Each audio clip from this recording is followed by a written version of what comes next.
apat na dahon na mga kadugo itong tanim na patola dito sa Bugoy's Farm.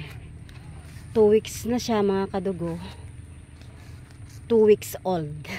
Ayan oh, ang gaganda mga kadugo ng mga tanim na patola ng aking pamangkin na si Jellord. Maano dito mga kadugo, ano yun, malupak. Tawag doon, maputik oh. Ayan oh, kasi nagpatubig sila. Ayan oh, ang bilis lumaki mga kadugo. Ay, nababaon ako sa ano mga kadugo, lupak putik. Ayan, ang gagandang tignan mga kadugo. Aray, may mga tumutubong ampalaya.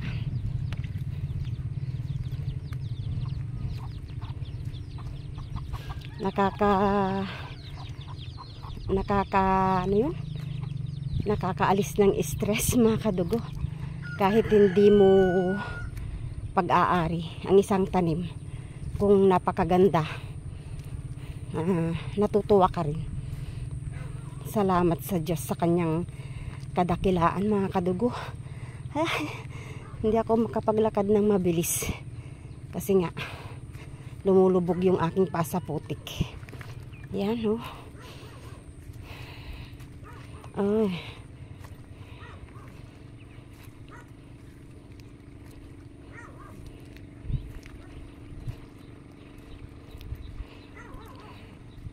umuulan-ulan dito sa amin ngayon mga kadugo. Yan oh, makulimlim ang langit. Yan oh. And yan ang mga tanim ng aking pamangkin na patola. Nakakatuwa. Thank you Lord for your greatness.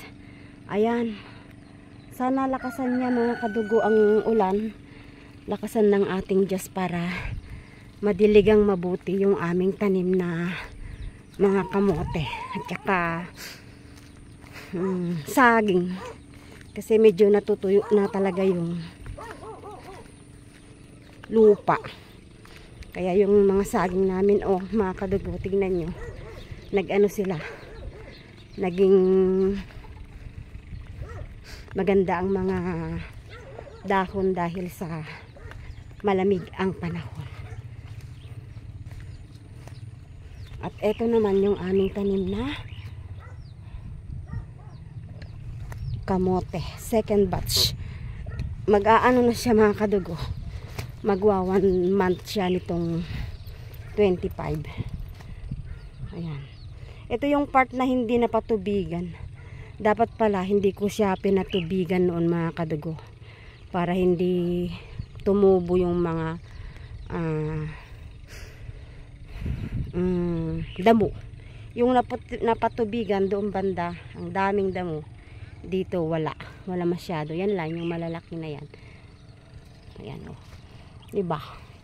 Ang ganda mga kadugo, ang gandang tignan ang Bugoy's Farm. Ang ganda ng paligid.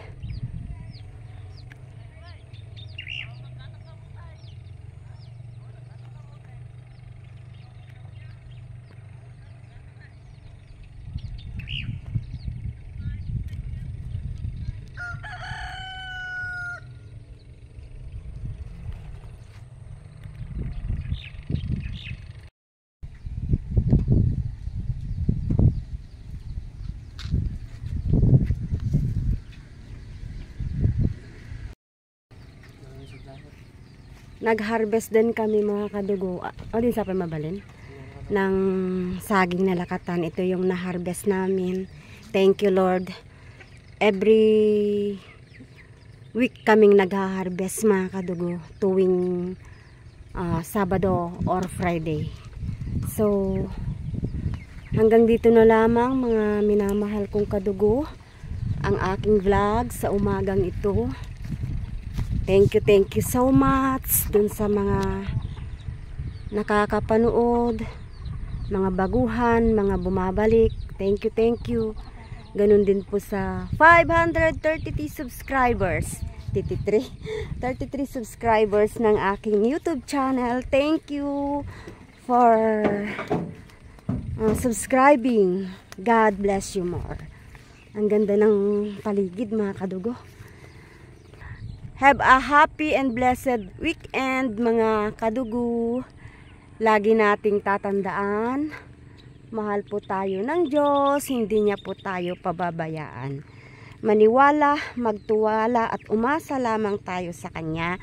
At of course, sumunod tayo sa Kanyang mga salita na matatagpuan sa Biblia. Sabi nga niya, obedience unlocks blessings. Ingat po tayo palagi. I love you with the love of God. Bye-bye. May nagtatayo ng gripo doon mga kadugo. Ayun o.